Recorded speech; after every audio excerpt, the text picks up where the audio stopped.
Howdy folks, Chris the Carpenter here. There's a request made about welding information. So here is a super duper quickie overview, mainly about the equipment, not so much the technique, and then we'll go from there with questions, I suppose. I've got two welders here. This is a cheapie. This is my first welder, and I still use it because it runs off 110 volts, which is convenient because I can take it to job sites. It's flux core only, which I'll get into in a sec. But they're about $100. It's Campbell Hausfeld, and they still make this model. I think it's blue now, but it's a great welder. Real simple controls, high and low on the current, and your wire speed, which I'll also get to. This is about a $800 or $900 welder. It runs off a 220. It's a Lincoln. I've named it Abraham. It has variable current and variable wire speed as well. Now, the wire I'm talking about is housed in the side of the machine, and it's a big spool. This is copper clad to keep it from rusting. There's a little drive mechanism here, and when I pull the trigger on the torch, it's called a torch, it's fed through this line and ends up here. You can see some of the wire sticking out. Now normally, well, that's a ton of wire sticking out. You only have a little bit when you're welding. But as you pull the trigger, it feeds out into the weld. Both of these units use that wire. However, this guy, because when you're welding, when the metal's in a molten state, oxygen can get into it and it'll ruin the weld. So you have to shield the weld in one way or the other.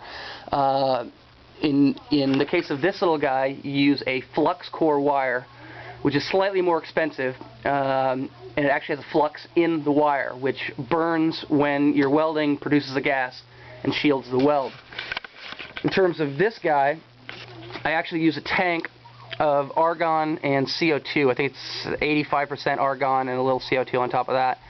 And that goes through this hose here into the back of the machine. And when I pull the trigger on the torch, the gas actually comes out of this nozzle to shield the weld.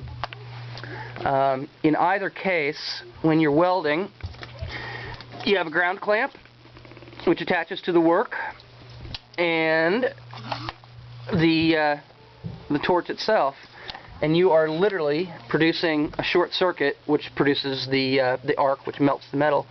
But it's really just a matter of feeding this guy along the edge of your weld. Let me grab a chunk of metal here.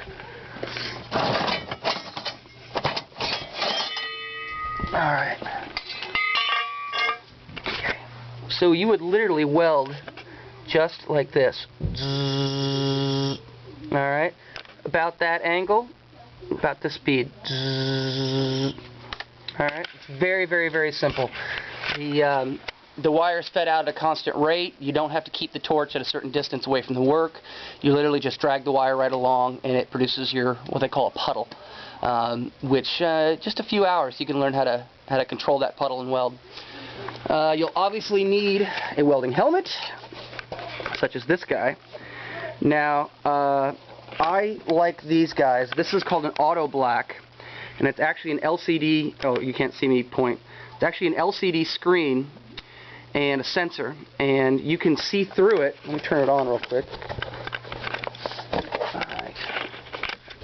Now, you can actually see through it when it's not been activated. But if I go up to this light, you can see it go black. See that? So you can actually see what you're doing until the second you pull the trigger and the arc starts. At that point, the screen goes black and you're ready to go. And these are cheap now. These are about $60 or so, and I think they're worth their weight in gold. But to finish, this is the guy you want. You want a cheap $100 welder, flux core, so you don't have to buy gas, and you can weld almost 3/16 inch thick metal. Down to about a 1/16 or so, depending on the diameter of the wire you're using. They have on a machine like this, you'd use either 030 or 035 flux core wire, and that just depends on how thick of stuff you're welding.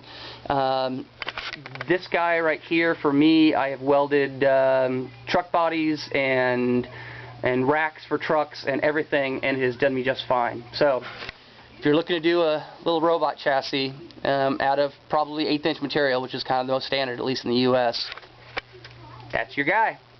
So there's your quickie little welding information session. Hit me up with questions. I'll give you whatever I got, and maybe I'll give you an actual demonstration sometime.